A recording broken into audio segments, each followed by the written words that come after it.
friends, this is your host Vanda and you are watching the new episode of the Weekly Chakallas on our YouTube channel Bitter Truth.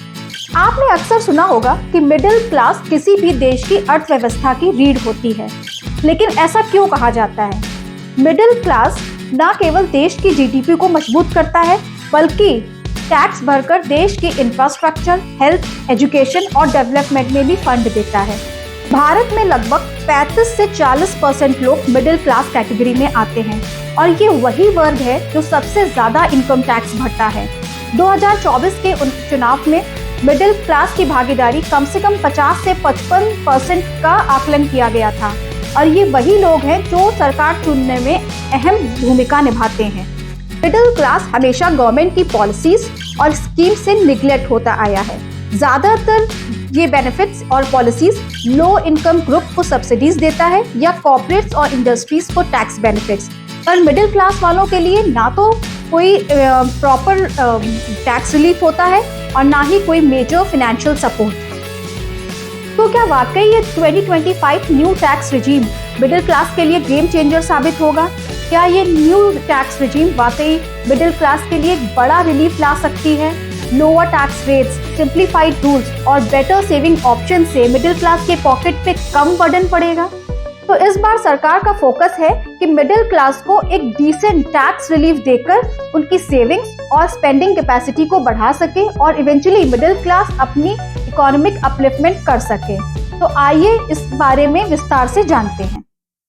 Hello Ankit. Hello वन्ना। तो ये अंकित, जब से new budget आया है 2025 का, तब से ये काफी चारों तरफ इसकी चर्चा हो रही है और खासकर मिडिल क्लास में लेकर कि जो ये न्यू टैक्स रिलीफ मिला है इनको काफी राहत देने वाला एक गेम चेंजर साबित होगा। और ऐसा कहा जा रहा है कि 12 लाख तक की 0% टैक्स है।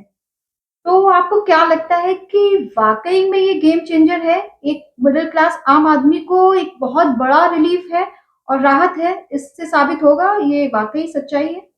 बिल्कुल वन्ना, अब तक ऐसा ट्रेडिशनली देखा गया है कि जो अपर सेक्शंस है और साथ में जो लोअर सेक्शन है तो सोसाइटी इकोनॉमिकली, उनको गवर्नमेंट हर तरीके के रिलीफ और बेनिफिट्स देती है।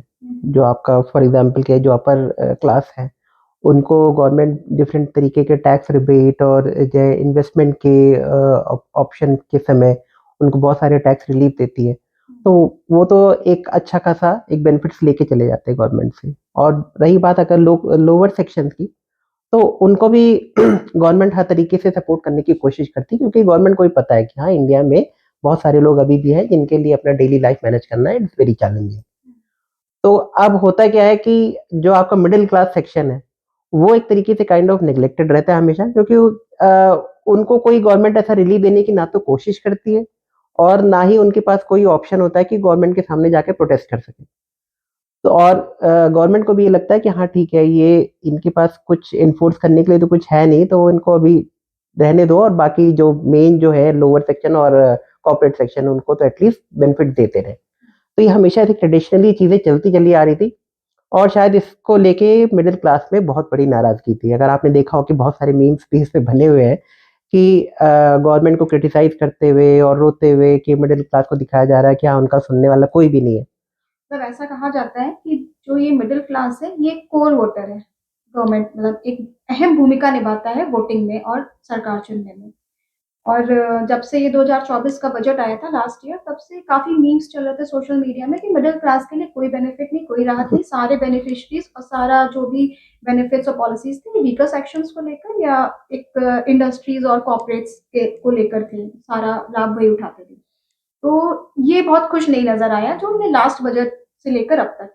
लेकिन जैसे ही 2025 का बजट आया, एक खुशी की लहर थी मिडिल क्लास, मतलब काफी अच्छे जो है, मैंने भी उसके बाद तुरंत पोस्ट देके, तो इससे लगता है कि ये वाला एक उनके लिए गेम चेंजर साबित होने वाला है। एक राहत, एक बहुत बड़ा रिलीफ जो है ये मिडिल क्लास में को इससे मिलने वाली है। मतलब इस चीज से बहुत हम एग्री कर सकते हैं कि ये जो बजट है अब तक का सबसे अच्छा साबित है, मतलब होने वाला है।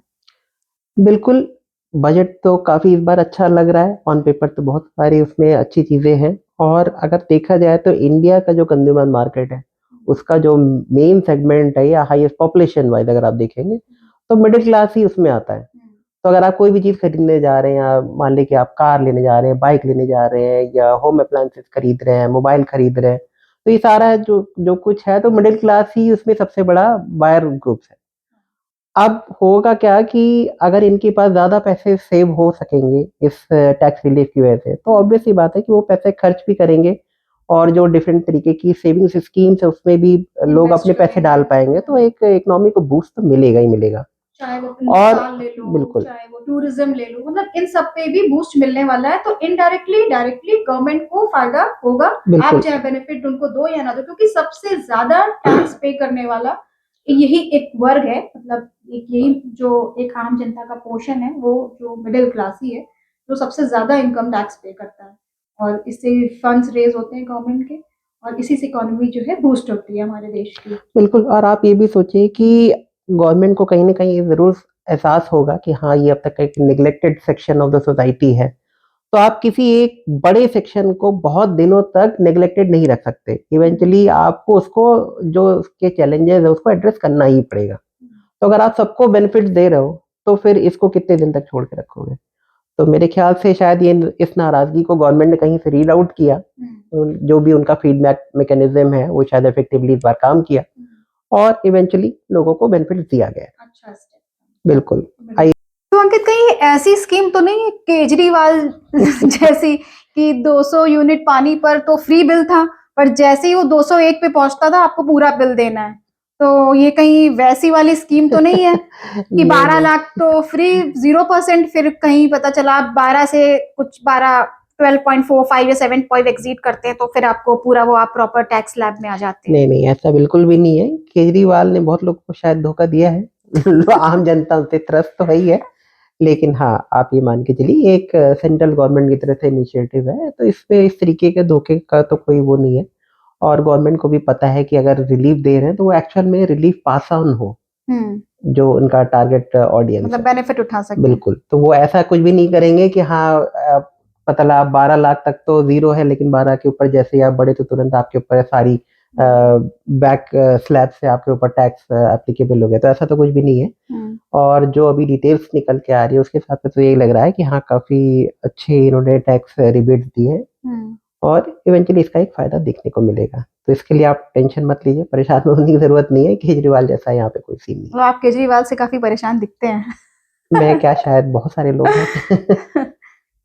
तो यहाँ पर एक तरफ बोल रहे हैं कि 12 लाख तक आपका 0% टैक्स है, पर एक तरफ आप टैक्स स्लैब्स में भी आते हो, तो ये कैसा कंफ्यूजन है कि मतलब 12 लाख में 0% टैक्स मतलब कुछ नहीं देना है, लेकिन एक तरफ आप प्रॉपर स्लैब में भी आते हो, इसको थोड़ा सा आप जो है एलैबोरेट जी, करिए। बिल्कुल। इसमें कन्फ्यूज़न में होने की कोई ज़रूरत नहीं है। हम्म, टैक्स स्लैब गवर्नमेंट ने ज़रूर बना के रखे हैं।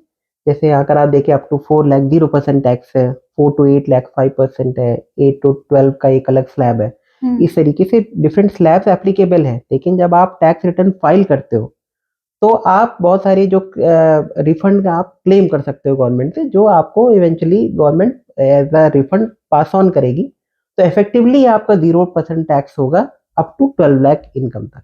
तो मतलब कि जो आप एक प्रॉपर स्लैब में तो आओगे आओगे, लेकिन जो आप टैक्स भरते हो उसको अगर आप किसी इन्वेस्ट करते हो किसी चीज में, तो जैसे पॉलिसीज हो गई या कोई और बेनिफिशरीज हो गई, तो वो आप जब टैक्स रिटर्न फाइल करोगे तो वहां पर आपको वापस रिबेट मिल जाएगी और वो टैक्स इवेंचुअली आपको वापस हो जाएगा एज अ सेविंग। बिल्कुल, जैसे आपको शायद जानकारी के लिए, जो टैक्स आप इनकम टैक्स लोग पे करते हैं, तो एक ऐसा form of quarterly advance tax जमा किया जाता है। तो डिफरेंट टैक्स स्लैब की वजह से आपको वो टैक्स तो एडवांस में जमा करना पड़ेगा, लेकिन जब आप रिटर्न फाइल करते हो eight the end of the financial year, तब आप जो सारे क्लेम्स है रिफंड के, वो आप कर सकते हो, और गवर्नमेंट आपको उसको रिफंड के फॉर्म में वापस करेगी। तो इवेंचुअली वो एक तरीके का जो आप टैक्स पहले पे करते थे वो अब आपकी सेविंग होगी। जैसे लास्ट टैक्स स्लैब के अकॉर्डिंग अगर 8 लाख जिनकी इनकम होती थी वो करीब 23 से 24 हजार टैक्स भरते थे, और अब वही 23,000 24,000 उनको रिबेट मतलब वापस आ जाएगा, हालांकि वो इवेंचुअली उनकी सेविंग होगी। हाँ, तो वो जो उन्होंने टैक्स जमा किया होगा, वो जब रिटर्न फाइल करेंगे तो वो उनको ये तो वापस एक रिफंड हो जाएगा। अच्छी लंबी सेविंग हो गई। जैसे आप बिल्कुल। 12 लाख की ले लें तो फिर वो तो 70 से 72 70 1000 तक की अप्रोक्सीमेटली सेविंग। 62 हाँ, से तो 65,000 ये के तो आसपास उनके लिए एक होगा। बहुत अच्छी बात है कि मतलब हाँ आप इतनी सेविंग कर रहे हो हर महीने, जो आप बिल्कुल। टैक्स भर रहे थे हर महीने। हाँ, तो ये एक तरीके से माना जा सकता है कि ये एक मिडिल क्लास के लिए गेम चेंजर, और इफेक्टिवली शायद हम्म इलेक्शन में भी इसका इम्पैक्ट दिखेगा हर जगह। बजट आया है, ये दिल्ली असेंबली इलेक्शंस के 4-5 दिन पहले आया है। हम्म।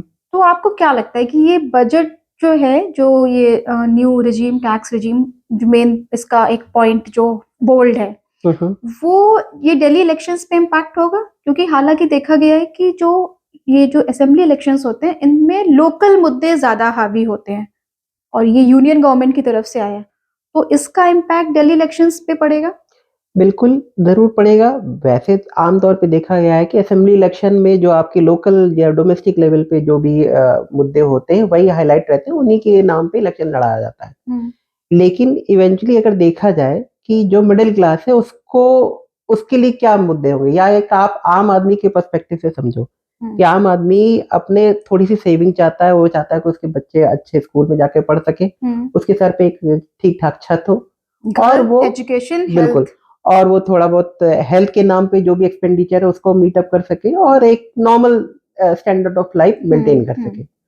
तो अगर ये सारा चीजें एक जेनरिक पर्सपेक्टिव से अगर आप देखते हो, तो अगर ये सेविंग होगी, तो एक आम आदमी को इन सारी जगह पे स्पेंड करने के लिए थोड़ा और पैसे होंगे उसकी जेब में। तो वो अगर इस नाते वो थोड़ा सा स्ट्रेस फ्री है या रिलैक्स होगा, तो वो ये जरूर सोचेगा, कहीं ना कहीं उसके मन में ये बात जरूर आएगी कि हाँ, अगर गवर्नमेंट ने हमको ये बेनिफिट दिया है, तो हमारी भी एक फर्ज बनता है कि हम जाके उनके लिए वोट आउट करें, कि जिससे आगे भी ये कंटिन्यू रहे, और हो सके तो गवर्नमेंट इसी के बहाने इसको एक्सटेंड करके और भी रिलीफ दे फ्यूचर में। लेकिन अगर आम आदमी उसको लेके अपना वोट करने नहीं जाता है, और गवर्नमेंट को उसका कुछ फायदा नहीं दिखेगा, तो हो सकता है कि गवर्नमेंट अगले साल इसको वापस ले ले। तो मिडिल क्लास के ऊपर भी एक ओनरशिप तो आएगी कि हाँ, वो भी जाके गवर्नमेंट को सपोर्ट करे इस तरीके से। तो मुझे लगता है कि इसका इम्पैक्ट जरूर दिखेगा, और यहाँ पे गौर करने वाली बात है, क्योंकि ये एक यूनियन गवर्नमेंट की तरफ से बेनिफिट दिया जा रहा है, और करेंटली यूनियन में बीजेपी गवर्नमेंट की सरकार है। तो ये जो इलेक्शन होगा, दिल्ली असेंबली इलेक्शन, वहां पे मेरा ऐसा मानना है अपना पर्सनल, कि मिडिल क्लास बढ़ चढ़ के आगे घर से निकलेगा और बीजेपी के लिए वोट करेगा। तो केजरीवाल के लिए एक खतरे की घंटी तो जरूर है, क्योंकि बीजेपी, भले ही ये बजट यूनियन से पास हुआ हो, सेंट्रल में तो बीजेपी की गवर्नमेंट है, तो आपके कहने का मतलब है कि दिल्ली में भी बीजेपी की एक अकाउंटेबिलिटी बढ़ सकती है इस स्टेप से।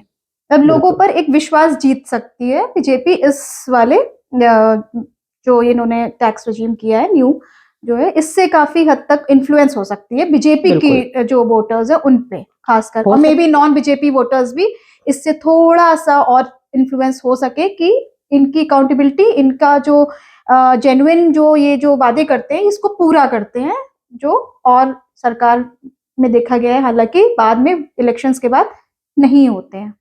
हाँ, बिल्कुल। जो मुझे लगता है कि एक मिडिल क्लास अगर वो पार्टी लाइन पे नहीं सोच रहा है, एक जनरल तरीके से सोच रहा है कि हाँ, उसको जो चीजें जरूरत है उसके लिए गवर्नमेंट ने हमारे लिए कुछ किया है, तो वो अगर उस तरीके से सोचेगा तो जरूर बीजेपी के फेवर में जाके वोट करेगा। हालांकि जो दिल्ली असेंबली में BJP as a party contest कर रही है, वो यूनियन गवर्नमेंट का पार्ट नहीं है, बट इवेंचुअली पार्टी तो वही है, पार्टी वही है। हाँ, तो वो एक फायदा तो जरूर मिलेगा मुझे लगता है, और इसका इम्पैक्ट मेरे हिसाब से होना चाहिए। इन्फ्लुएंस होगा, क्योंकि दिल्ली में जो बहुत बड़ा सेगमेंट एक मिडिल क्लास का है, और जो कॉस्ट ऑफ लिविंग है दिल्ली में बहुत ज्यादा है, तो अगर इससे उनके सेविंग्स और स्पेंडिंग कैपेसिटी में फर्क पड़ता है, तो कहीं ना कहीं जाकर मिडिल क्लास के जो आम आदमी है उसके मन में ऐसा एक ख्याल आ सकता है, इन्फ्लुएंस आ सकता है कि ये पार्टी हमारे लिए ज्यादा बेनिफिट्स जो है फ्यूचर में ला सकती है, एक अच्छा एक फ्यूचर उनको इसमें दिख सकता है। बिल्कुल। अगर आप सोचिए कि दिल्ली जैसे शहर में जो मिडिल क्लास जिसकी संख्या काफी ज्यादा है, तो उसके लिए अगर वो किराए के घर पे रह रहा है, या एक प्राइवेट स्कूल में अपने बच्चों को भेज रहा है, या वो एक कार या ऑटोमोबाइल मेंटेन करता है, उसकी सारी तो लाइफ वो एक ईएमआई देने में ही बीत हाँ, जाती है। तो ये सारे खर्चे में अगर उसको कहीं से रिलीफ मिल रही है, और ठीक ठाक रिलीफ मिल रही है, कि जिससे वो शायद at the end of the month या at the end of the year वो थोड़ा बहुत सेव करके बाकी जगह और स्पेंड कर सकता है, तो नो डाउट उसके मन में एक पॉजिटिव सेंटिमेंट तो रहेगा और इफेक्टिवली शायद ये government BJP as a party के तौर पे उनके लिए काफी फायदेमंद साबित हो सकता है। मतलब कहीं ना कहीं एक जो फ्री बीज वाला जो एक गवर्नमेंट है ना, जो रेवड़ी वाली गवर्नमेंट बोलते हैं, उससे शायद ये चीज ज्यादा बेटर होगी, क्योंकि फ्री बी वाला कोई भी चीज फ्री नहीं होती है, उसका कहीं ना कहीं इम्पैक्ट तो होता ही है, चाहे वो आप मिडिल क्लास से ले रहे हो टैक्स द्वारा या नहीं दे रहे हो, वादे करके आप भूल जा रहे हो, लेकिन ये जो एक जेन्युइन स्टेप है जो वाकई मिडिल क्लास वाले लोगों को एक इम्पैक्ट डाल सकता है। बिल्कुल, जो ये फ्रीबीज का जो कल्चर है, हालांकि वो रहेगा अभी कुछ दिनों तक तो रहेगा, जो मेरा ऐसा मानना है। लेकिन हाँ, ये एक ऐसी चीज है कि जिसमें एक बहुत ही बड़े सेक्शन को टारगेट करके उनको दिया जा रहा है ये रिलीफ। तो ये फ्रीबीज जैसा तो नहीं है, और ये एक कह सकते हैं कि जो बहुत लॉन्ग टाइम से ड्यू था, ये उस तौर पे इसको देखा जाना चाहिए, इसको फ्रीबीज के तौर पे नहीं सोचा जाना चाहिए। फ्री भी सोच ही नहीं सकते ना, ये तो एक बजट में पास हुआ है, फ्री भी तो हो ही नहीं सकता है। और ये शायद धीरे धीरे जो ये फ्री बी वाला जो पॉलिटिक्स है ना, ये कहीं ना कहीं हमारे इंडियन पॉलिटिक्स को नीचे ले जा रहा है। बिल्कुल, ये एक जो फ्रीबीज वाला कल्चर है ये सब जगह नुकसान भी करता है, क्योंकि देखिए कोई भी चीज फ्री नहीं आती है, अल्टीमेटली उसका कोई तो पेमेंट कर रहा होगा। तो वो आपसे अगर डायरेक्टली नहीं लिया जाएगा तो इनडायरेक्टली लिया जाएगा। तो आप जैसे आप बहुत जगह आप देख सकते हैं, जैसे कांग्रेस की जहां जहां गवर्नमेंट है वहां पे महंगाई जो बढ़ गई, पेट्रोल के महंगाई रेट बढ़ बढ़ गई है, गए। पेट्रोल के दाम बीजेपी रूल स्टेट से काफी ज्यादा हैं। वहाँ उनको जैसे स्कूल के स्टाफ है या जो गवर्नमेंट एम्प्लॉयज उनकी सैलरी देने में उनको लेट हो रहा है, उनको बहुत सारी जो सब्सिडीज वो पहले दिया करते थे वो सब जगह उनको रिस्ट्रिक्शन लगाने पड़ रहे हैं। तो ये फ्रीबीज का यही एक नुकसान होता है कि शुरुआत में आपको लगता है कि हाँ ठीक है, हमारे 200 400 500 रुपए बच गए, लेकिन फिर वो घूम के वो आपको कई गुना ज्यादा उसको हर जगह आपको पेमेंट करना ही पड़ता है। और उस समय फिर वो ये नहीं देखेगा कोई कि आप वो गरीब है कि अमीर है, वो सबके लिए बराबर होगा। और फिर उसमें हमारा मिडिल क्लास और 70-80% लोग तो बहुत खुश हैं, मतलब खुशी की भरमार लगी हुई है। लेकिन एक ऐसा सेगमेंट है जो बहुत खुश नहीं दिखाई पड़ रहा है, जिसको हम कह सकते हैं ऑपोजिशन। वो ये बोल रहा है कि जो ये टैक्स बजट आया है ये दिल्ली जो इलेक्शंस है उनको इन्फ्लुएंस करने के लिए आया है। आपका इसमें क्या कहना है, क्या राय है? देखिए, अपोजिशन एक ऐसा सेगमेंट है जिसको कोई भी पार्टी खुश नहीं कर सकती, क्योंकि अपोजिशन का काम ही है, चाहे गवर्नमेंट अच्छा करे या बुरा करे, उसको हर मोमेंट पे उसको अपोज ही करना रहता है। तो मुझे लगता है गवर्नमेंट को उस चीज पे ध्यान नहीं देना चाहिए। और अगर देखा जाए कि हाँ इन्फ्लुएंस करने के लिए लाया तो ठीक है, सारी पार्टियां इलेक्शन जीतने के लिए ही लड़ रही होती है, तो वो हर एक चीज ऐसी करेंगे जिससे उनके पार्टी को जो है चुनाव में फायदा मिले, उनको ज्यादा वोट मिले और इवेंचुअली वो सब लोग शायद यही चुनाव करते हैं, जीत सारी के आए। गवर्नमेंट यही करती है। और इसमें कोई बुरी गवर्नमेंट बात नहीं है, बस ये कि इसका कोई नेगेटिव इम्पैक्ट नहीं होना चाहिए वर्ल्ड जैसे इंडिया की जनता पे। इकोनॉमी पे या इंडिया की सिक्योरिटी पे या जो इंडिया के और जो इम्पोर्टेंट मैटर्स मुझे तो लगता है ये जो फ्री बी वाला देख के तो बल्कि और इंडिया की इकोनॉमी और उस पे जो इफेक्ट पड़ता है, भाई कई सारा करोड़ों लाखों रुपए का बकाया हो जाता है, लोन हो जाता है, फिर नेक्स्ट गवर्नमेंट आई मान लिया तो उस पे पास ऑन होता रहता है कि ये इनका बकाया था, वो ये करते रहते हैं। तो वो एक बैड कल्चर है जो फ्री बी वाला है। इनफैक्ट जो ये बजट आया है, जो ये चीज इन्होंने दी है मिडिल क्लास को रिलीफ, इससे मुझे कोई नहीं लगता इकोनॉमी में कोई जो है डिफरेंस आएगा। इनफैक्ट अगर ज्यादा एक्सपेंडिचर होगा मिडिल क्लास द्वारा, टूरिज्म, ये आपका घर, इन्वेस्टमेंट, सारी चीजों पे, तो इससे तो बूस्ट ही होगी ना।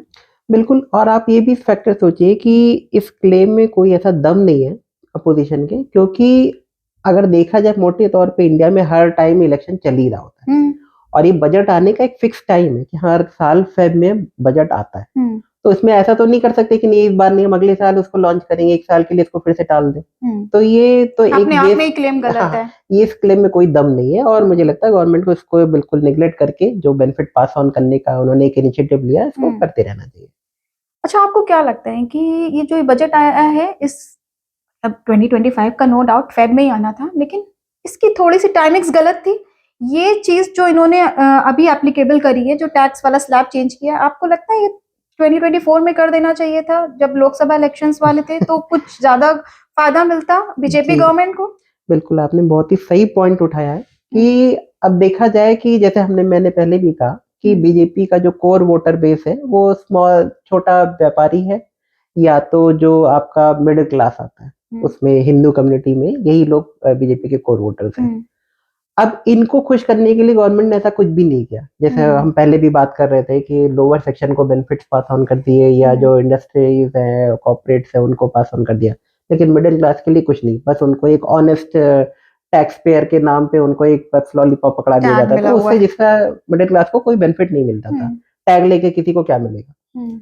तो अगर इस तरीके से देखा जाए तो अब मान ली कि जैसे अपोजिशन कह रहा है कि दिल्ली असेंबली इलेक्शन को इन्फ्लुएंस करने के लिए किया। अब आप खुद ही सोचिए कि बीजेपी गवर्नमेंट के लिए क्या फायदेमंद होता है। दिल्ली असेंबली जो कि एक अपने आप में बहुत ही छोटा एक हाफ स्टेट है, वहां पे कितनी सीट्स होंगी और कितना एक स्कोप होगा एक इंडियन पॉलिटिक्स के पर्सपेक्टिव से। ठीक है, नो डाउट वो एक कैपिटल रीजन है, बट स्टिल उसका स्कोप और इन्फ्लुएंस लेवल तो बहुत ही कम है वो पैन इंडिया लेवल पे देखा जाए तो उनके लिए इम्पोर्टेंट सेंट्रल गवर्नमेंट है, और बिल्कुल वहां पे गवर्नमेंट लाना। अगर बीजेपी इसको लोकसभा इलेक्शन के पहले यानी कि फेब 2024 में अगर ये इनिशिएटिव लेकर आई होती, तो मुझे ऐसा लगता है कि जो बीजेपी ने इवेंचुअली अपनी मेजोरिटी लूज कर दी है पार्लियामेंट में, जो 303 सीट से 240 पे आ गए, तो शायद अब बीजेपी के अपने दम पे खुद की मेजोरिटी होती और उनको किसी और दूसरी पार्टी पर डिपेंडेंसी नहीं होती, और शायद एक आम जनता का और बड़े सेक्शन ऑफ इंडियन पॉपुलेशन उसका विश्वास बढ़ता है गवर्नमेंट पे, और ये चीज सीट के नाम पे या एक गवर्नमेंट को एक तरीके से एक बूस्ट मिलता कि हाँ पब्लिक जनता हमारे साथ है, उन्होंने हमको मेजोरिटी के साथ भेजा है, तो वो और स्ट्रिक्ट रिफॉर्म वाले एक्शन ले सकते थे। लेकिन मुझे लगता है कि बीजेपी ने वो अपॉर्चुनिटी एक तरीके से लूज कर दी। टाइमिंग्स थोड़ी सी गड़बड़ हो गई। अगर इन्होंने लास्ट टाइम किया होता 24 वाले बजट में, तो मुझे लगता है इसका इनको 100% बेनिफिट मिलता, जो यहाँ पर इनको अभी सिर्फ हो सकता है दिल्ली वो इलेक्शंस में मिल जाए 50% ही हुआ वो, तो वहां इनकी टाइमिंग्स गलत थी। तो बीजेपी कहीं ना कहीं स्ट्रैटेजी में लैग करती है। ये बीजेपी के बारे में एक आम सेंसिबल लोगों की यही धारणा है कि बीजेपी काम करती है, लेकिन एक तो पहली बात वो अपने काम को अच्छे से लोगों तक पहुंचा नहीं पाते, लोगों को बहुत सारे लोगों को पता नहीं रहता, या फिर जो उसके एक्चुअल बेनिफिशियरीज रहते हैं उनको ही फिर उसके बारे में जानकारी होती है, आम लोगों को नहीं पता होती। या बहुत बार वो ऐसे काम करते हैं जो थोड़ा पहले किए जाने चाहिए थे लेकिन वो उसमें थोड़ा लेट कर देते हैं, तो इवेंचुअली वो गाली अपोजिशन से भी खाते हैं और अपने सपोर्टर से भी खाते हैं। अपोजिशन कहता है कि हाँ ये एक हिटलरशाही कर रहे हैं या फासिज्म वाली गवर्नमेंट है और अपने मन मर्जी कुछ भी कर रही है, कुछ भी बोलते हैं। और जो इनके सपोर्टर्स होते हैं वो चाहते हैं कि वो बीजेपी वैसी हिटलरशाही लेकर आए, वो एक स्ट्रिक्ट गवर्नमेंट पब्लिक को दे, लेकिन वो फिर भी क्रिटिसाइज करते हैं क्योंकि वो देख रहे हैं कि हाँ बीजेपी उस चीज में लैग कर रही है। तो इनको थोड़ा सा अपना स्ट्रैटेजी पहले से बना के प्लान करके रखनी चाहिए कि हमें कब किस चीज पे करना है फोकस। भाई आपको तो वैसे भी अपोजिशन बोल रहा है कि आप इन्फ्लुएंस कर रहे हो इलेक्शंस को, आप ये कर रहे हो वो कर रहे हो, तो फिर आप करो ना खुलेआम। गवर्नमेंट आपको वोटर्स ने वोट दिए हुए, आपको एज अ गवर्नमेंट चुना है, सेंट्रल में बैठाला है, तो आप फिर प्रॉपर उसका फायदा उठाओ उस चीज। मुझे लगता है कि बीजेपी का जो फीडबैक मैकेनिज्म है वो है अपने आप में स्ट्रांग, लेकिन शायद उसको और थोड़ा सा ऑयलिंग करने की जरूरत है, और जो फीडबैक मैकेनिज्म है आप उसको एक्चुअल में एनालाइज करके उसको इम्प्लीमेंट भी करिए कि जो आप आपके एक्शंस हैं वो आप उसको तुरंत आप इम्प्लीमेंट करके इनकॉर्पोरेट करिए। ऐसा ना हो कि आपने अपना फीडबैक मैकेनिज्म को यूज किया, फीडबैक भी आपको मिल गया, लेकिन आपने उसके लिए कुछ किया नहीं, तो फिर ऐसे फीडबैक सिस्टम का क्या फायदा होगा। मतलब उन्होंने ये सोच के रखा है कि हम इस वाले इसमें पॉलिसी को इस वाले टर्म में इम्प्लीमेंट करेंगे, अभी एक बचा के रखते हैं इस वाले इलेक्शंस में करेंगे, अभी बचा के रखते हैं इसमें करेंगे। अगर कोई भी इलेक्शन वाली पार्टी इस तरीके से सोचती है, पॉलिटिकल पार्टी, कि हाँ नहीं हम एक टर्म में एक ही काम करेंगे और बाकी चीज अगले में करेंगे, तो ये मुझे लगता है अपने आप में बहुत ही गलत स्ट्रेटजी है, क्योंकि इंडिया की पॉपुलेशन जो वर्ल्ड की काइंड ऑफ लार्जेस्ट है एट द मोमेंट, इतने बड़े पॉपुलेशन को एड्रेस करने के लिए आप चीजों को इस तरीके से डिले नहीं कर सकते कि हम सीक्वेंशियली ही जाएंगे। आपको बहुत सारे मोर्चे पे पैरेलली लड़ना पड़ेगा, फाइट बैक करना पड़ेगा। कोई भी जरा सी भी चीज कब हिट कर जाती है आपके अगेंस्ट या आपके फेवर में, ये आपको पता नहीं होता है, क्योंकि पब्लिक का मूड स्विंग कब इधर हुआ जब, तो ये चीजें बहुत ही अनप्रिडिक्टेबल है। और मुझे लगता है कि बीजेपी को इस न्यू टैक्स रिजीम से एक सीख भी लेनी चाहिए एक तरीके से, कि अगर उन्होंने वाकई में जो अपने एंग्री सपोर्टर्स का एक मूड रीड आउट करके उनको बेनिफिट देने की कोशिश करी, अगर वाकई में ऐसा है तो उनको और भी ऐसे बहुत सारे मुद्दे हैं जो उनके कोर वोटर उनसे चाहता है कि वो ये करे, और वो उसके पास इतना पेशेंस नहीं रह गया, क्योंकि कांग्रेस गवर्नमेंट ने इतना एक्सप्लॉइट करके पूरी जो देश की हालत बना रखी है। तो आपके पास बीजेपी के पास उतना टाइम है, किसी के पास उतना टाइम नहीं। अभी आप मोदी जी के नाम पे वोट पा जा रहे हो, आपकी गवर्नमेंट बन जा रही है, इस बार खैर फुल मेजोरिटी की भी नहीं बनी, आगे पता नहीं किसने नहीं देखा कि कल क्या होने वाला है। हो सकता है आपकी अगली बार गवर्नमेंट ही ना आएगी, आप सोचो कि हम अगली बार कर लेंगे, तो आपको जो मौका मिला आप उसको बेस्ट तरीके से यूज करो। और जो रिफॉर्म्स लाने के कोई लिमिट नहीं होती है, आप अपने आप को हमेशा इम्प्रूव कर सकते हो, तो आप डीले मत करो। मेरा बीजेपी के जो भी लीडर्स हैं उनसे यही एक रिक्वेस्ट रहेगी कि अभी बहुत सारे कोर हिंदुओं के भी जो मैटर्स हैं उसको आप डीले ना करें। आप ये ना सोचे कि हाँ नहीं अगली बार लाएंगे, एक बार में हमने एक काम कर दिया बहुत है। तो हो सकता हो कि आपको वोट मिले, लेकिन बहुत सारा फिर आपका बड़ा जो सपोर्ट बेस है वो शायद आपसे नाराज भी हो सकता है, और नाराज होने पे इवेंचुअली नुकसान आपको भी होगा, पब्लिक को भी होगा, लेकिन आपको भी होगा। तो अगर आप सिस्टम में रह के रूल करना चाहते हैं, और अगर आपको लगता है कि आप ही एक ऐसी पार्टी हैं जो इस तरीके के एज अ नेशन अच्छे काम कर सकती है आम पब्लिक के लिए विदाउट एनी डिस्क्रिमिनेशन, तो आपको भी इंश्योर करना पड़ेगा कि आप पब्लिक का विश्वास बनाए रखें, उनके एक्सपेक्टेशंस को मीट करें, और अब लगातार सरकार बनाते हुए अच्छे रिफॉर्म वाले एक्शंस करें। तो मेरा पर्सनली ये मानना है कि अगर इस न्यू टैक्स रिजीम को 2024 यूनियन बजट में लाया गया होता तो 24 के लोकसभा चुनाव में बीजेपी को अच्छा खासा फायदा मिला होता और बीजेपी की अपने दम पर मेजॉरिटी की सरकार होती, तो इसकी थोड़ी सी टाइमिंग्स और अच्छी हो सकती थी। इसी तरीके से बीजेपी के कोर वोटर्स को और भी बहुत मेन एक्सपेक्टेशंस हैं गवर्नमेंट से, जो बीजेपी को समय रहते तक इम्प्लीमेंट कर देना चाहिए और उसे अननेसेसरी डिले करने से कोई लाभ नहीं। जैसे वक्फ एक्ट अमेंडमेंट्स लाने हैं, एनआरसी इंप्लीमेंट करना है, यूनिफॉर्म सिविल कोड इंप्लीमेंट करना है, मंदिर से टैक्स कलेक्शन एबॉलिश करना है, और कई सारी मुद्दे हैं जिससे गवर्नमेंट को अब उन पे एक्शंस ले लेने चाहिए। तो इसी के साथ फ्रेंड्स, अगर आपको ये वीडियो पसंद आया हो तो लाइक और शेयर और सब्सक्राइब करना ना भूलें। जब तक के लिए नमस्कार।